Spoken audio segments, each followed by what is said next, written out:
తెలంగాణ రాష్ట్ర ఉప ముఖ్యమంత్రి మల్లు భట్టి విక్రమార్క పుట్టినరోజు సందర్భంగా ఖమ్మం నగరంలోని ప్రభుత్వ వైద్య కళాశాల హాస్పిటల్ నందు స్కూల్ టీచర్స్ ఫెడరేషన్ రాష్ట్ర అధ్యక్షుడు దేవరకొండ సైదుల ఆధ్వర్యంలో 1000 మందికి బిర్యానీ పంపిణీ చేశారు. అది పెరిగిన రాజకీయ నాయకుడు, ప్రజా శ్రామికుడు, జననేతగా అంచెలంచెలుగా ఎదిగి నేడు రాష్ట్ర అభివృద్ధి పథంలో పరుగులు పెట్టిస్తూ రాష్ట్ర రాజకీయాలలో తనదైన చెరగని ముద్ర వేసుకుని శ్రమిస్తున్న మల్లు భట్టి విక్రమార్క రాష్ట్ర ఉప ముఖ్యమంత్రి మరిన్ని పుట్టినరోజులు జరుపుకోవాలని తెలిపారు.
అనేది నిజంగా నాకు కళ్ళమట్టి నీళ్ళు పెట్టి ఏం చేసావు ఒక నైట్ మొత్తం జరిగినప్పుడు అంత గొప్ప ఆయన దగ్గర చదువుకునేటువంటి పేద పిల్లల పట్ల ఆయన తీసుకునేటువంటి శ్రద్ధ చాలా గొప్పగా చాలా మందికి తెలియదు.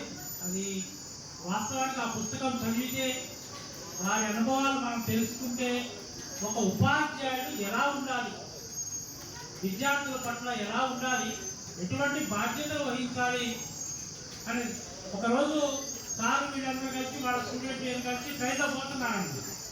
ఏదో స్టూడెంట్ ఎక్కడో స్కూల్లో చేర్పించారు. ఆ స్టూడెంట్ సరే రేచి 11 అయింది, 12 అయింది, అందరు నిద్రపోతున్నారు. తెల్లవారింది, 5:30, 6 అయింది. లేచేసరికి కింద పడుతున్నటువంటి పిల్లగాడు సార్ బెడ్ మీద ఉన్నాడు. బెడ్ మీద పడుతున్నటువంటి ఈ సారు పిల్లగాడి కోసం కింద పడుతూ ఉండండి. ఎంత గొప్ప టీచర్ అంటే నిజంగా ఈ సమాజంలో ఈ రోజుల్లో ఒక టీచర్గా సార్ నిర్వర్తించేటువంటి ఆ గొప్ప ఆయన మీద కష్టాలు అనుభవించారు. అయినప్పటికీ కూడా వారు నమ్మినటువంటి సిద్ధాంతాన్ని, డిసిప్లైన్, మంచి క్రమశిక్షణ, ఒక క్రమబద్ధమైనటువంటి ఆలోచన విధానం ఆ రకంగా ఉండటం వల్ల సార్ ఈరోజు ఉప ముఖ్యమంత్రిగా ఉన్నారు. మన ఎస్టీఎఫ్ కూడా నిజానికి STF organisation sir one of the founder.